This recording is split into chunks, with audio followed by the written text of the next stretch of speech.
Okay, so these are some new pens I've been using. They're made by Pilot. They're called Friction Synergy Clickers. And I got them on Amazon, but you can get them pretty much anywhere. I've seen them at Walmart.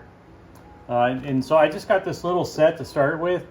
And I picked this picture because I feel like this image, I could use pretty much all the colors in it just to test them out. And so I did basically everything but the green. Haven't used the green in it, but this picture has every other color in there. And if I zoom in, you can tell. It's kind of hard to tell from far away, but if you zoom in, you can see. I mean, there's the red in the lips. You got the dark blue, light blue in the hair, purple and stuff. All right, so today I'm gonna show you how I use them and do some more work. I am gonna try to finish this one up today, maybe in this video. First thing you do is you get yourself a dot pen. That comes from me, from my Etsy store, Nick Jones Tattooist. Might be N Jones Tattooist, I don't know. I got so many different handles I gotta go check, but I'll post it in the links. Okay, you put your pen in like that. I barely hang any out the tip. I always keep it as shallow as I can. Plus, if you get too far down, you'll see how it tapers obviously at the tip. If you lock it in at the taper there, it'll be all wonky.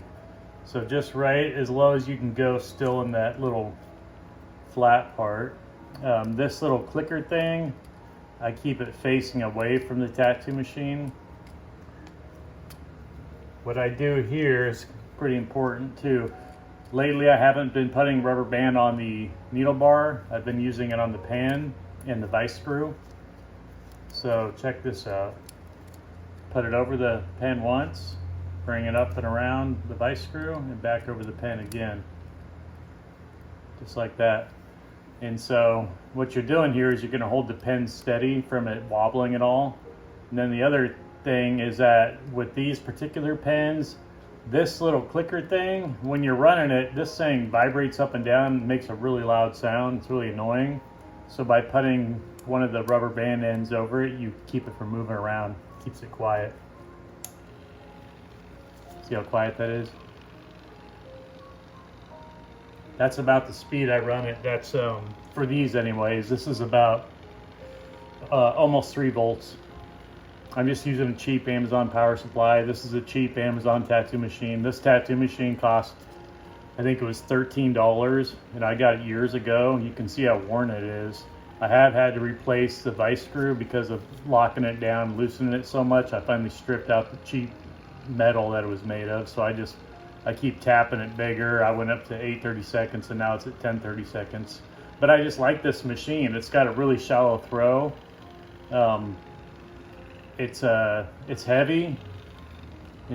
But it's it feels good. I mean, it's a little bit heavier than what I'd like, but it feels fine. And then the power supply I'm using is like a $20-$30 power supply from Amazon. If you need links to those, just message me on Etsy or Instagram or whatever. All right, so we're gonna zoom in here. I'm probably gonna switch camera angles because this is gonna be tough for you to see what I'm doing. Actually, I'll go ahead and do that now. Okay, this looks like a better angle.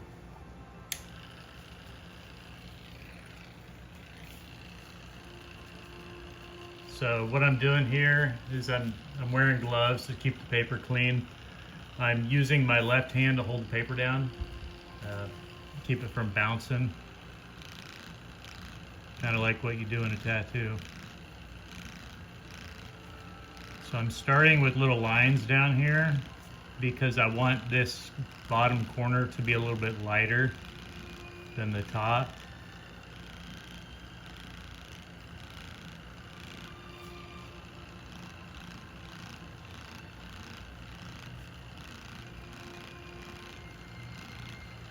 Now, when I'm doing this, it might look like I'm hitting the paper really hard. I'm not. I'm barely touching the paper. What I'm doing is I'm using my middle finger as a thing to rest my hand on here and sliding it, and so I'm not just floating my hand and pushing down the paper. I'm pushing down my middle finger. I lower the pen to where it's barely touching the paper, and then I just slide it along my finger. So I'm not having to do anything difficult here. I'm just trying to keep it from hitting too hard. I'm doing sort of a modified cross hatching here. You see I went one direction the first time. The second time I turn it a few degrees off that direction and go over it again. I don't do it quite like a 45-degree angle because then you get your dots kind of clustered up. But I just go like, say the first time I do, it's like 12 o'clock. The next row I do will be at like 3 o'clock.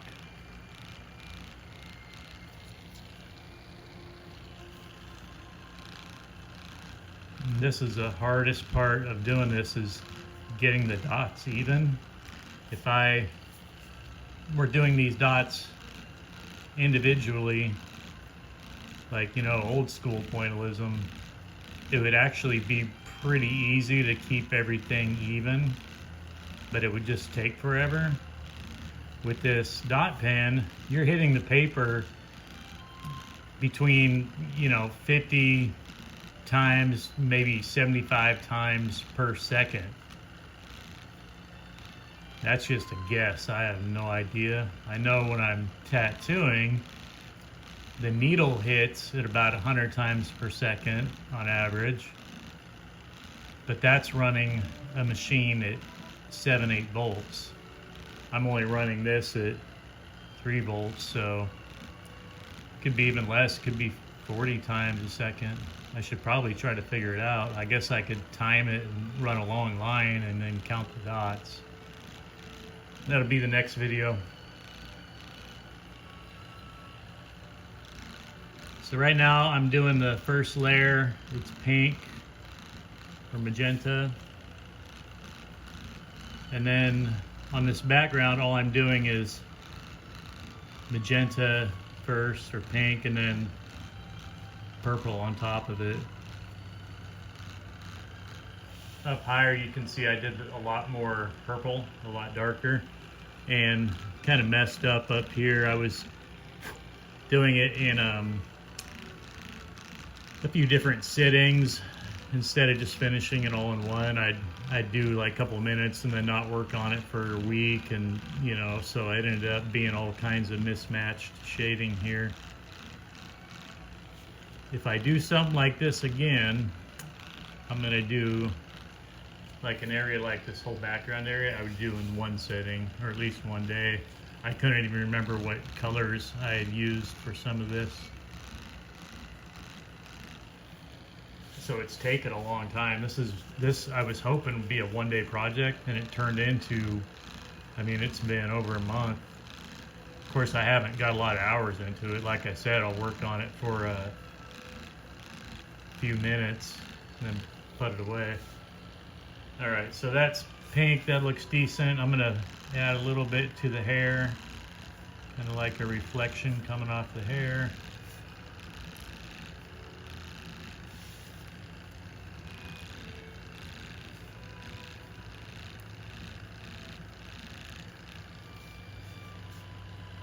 And if it's not enough, we'll come back to it after the purple. That's pretty good. All right, so I got the purple now. And the first thing I'm gonna do is try to go clean up some of this mess. You can see this versus this versus this versus this. It's all different. Whatever doesn't look right.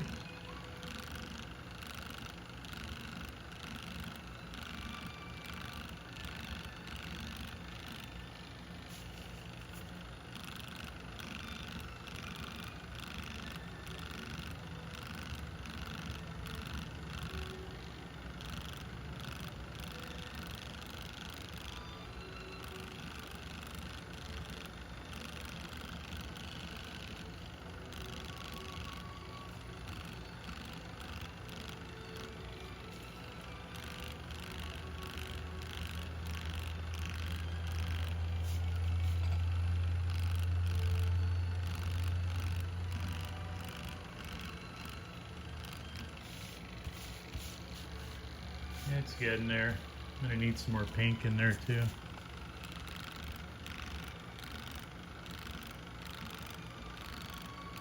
So the other thing I like about these pens is that you don't have to keep a cap on them and they don't dry out. So I don't ever click them back inside. Like they're always clicked out, and it's kind of nice because every other pen I use, you know, if you don't put the cap back on it right away, it's toast. So I like these pens. They're pretty indestructible. You know, I don't press real hard, but if I wanted to, I could. I'm not going to do it right now just because I don't want to ruin this picture. But I can beat them up pretty good. And I haven't had any issues. I don't know how many hundreds of thousands of dots each one has done so far, but I mean, I've used each one considerably. I don't know how much ink is left in them either, but definitely more than what you would get in a ballpoint tattoo cartridge. A lot cheaper too. I mean, with this, once you buy the dot pen, that's the expensive part. The pens are cheap.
Oh, and the best thing about these pens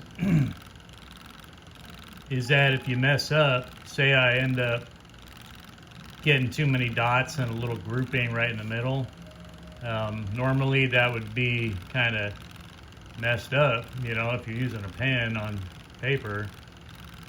This is erasable, 100% erasable. And one thing I realized is that, be careful with this, is that it's not erasable with a pencil eraser or with any other kind of eraser you have, only with the eraser on these pens. So I ended up using a, you know, white regular eraser to try to get rid of some, and it ended up just smearing it all over and kind of messing it up. I don't know, that's somewhere on here. I don't remember where it was. Okay, there's still a little bit too much directionality, I guess you'd call it, in these lines. I don't like seeing lines like this, even though that's, I mean, exactly what I drew. I'm going to try to break them up by coming back. You know, I moved it a few degrees from the first time, and then this one I'll come at a slightly different angle, a few degrees more over. And what I'm going to hopefully accomplish is breaking up all those lines. I want it to look just like random dots.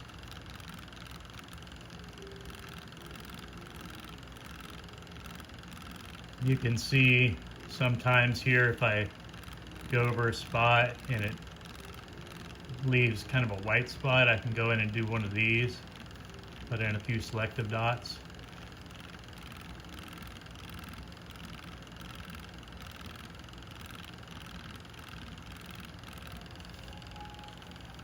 Kind of got too dark right there too. I'm going to have to fix that somehow. Another one there.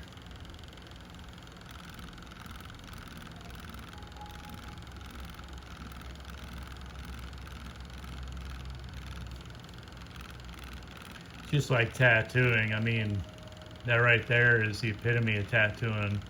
You know, you spend all your time trying to fix an area you got too dark by slowly darkening up all the area around it, you know, or trying to pack some white ink in it or something. But I mean, that's kind of the same thing here. Of course, I can erase here if I choose to. I just don't want to because I feel like it's mostly cheating.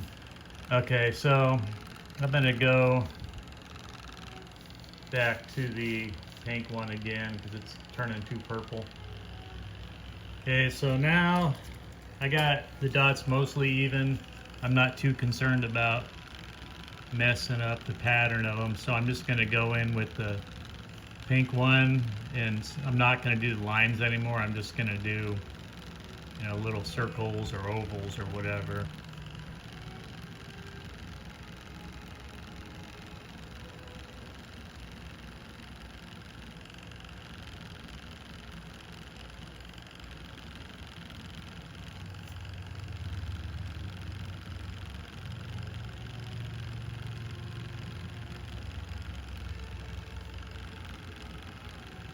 At this point, I'm really just trying to even everything out, making it look smooth.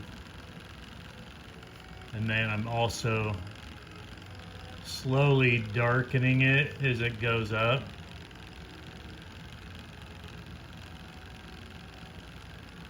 And it's not uncommon for me to switch back and forth between, you know, light color, dark color, the whole range, and then start all over again.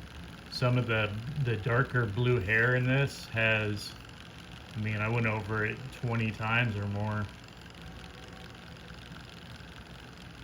Still all with dots. I didn't cheat and, you know, color in any of this. It's all built up dots.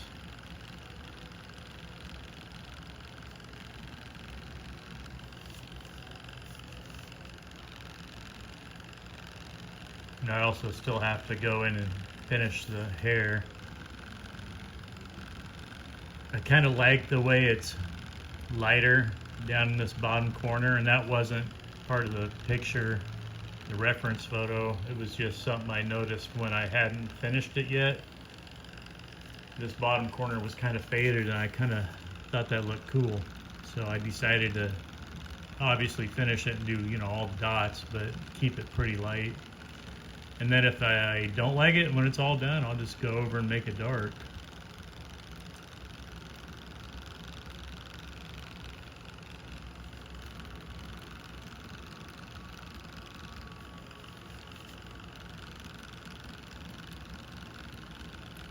See, this pink is going a long way towards making everything look even,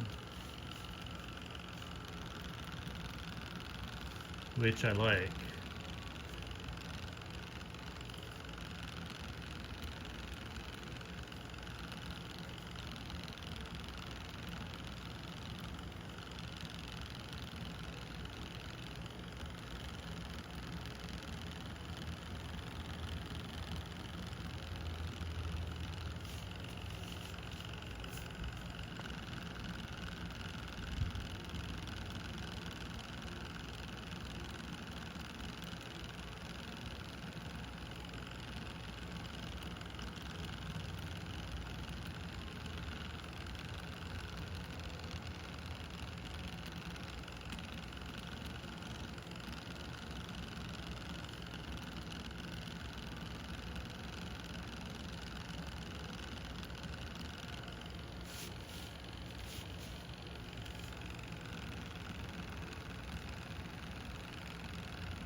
So at this point, I'm just kind of leaning my head back and squint my eyes a little bit so I can't really see the individual dots, and it kind of lets me see where I need more, less, or whatever.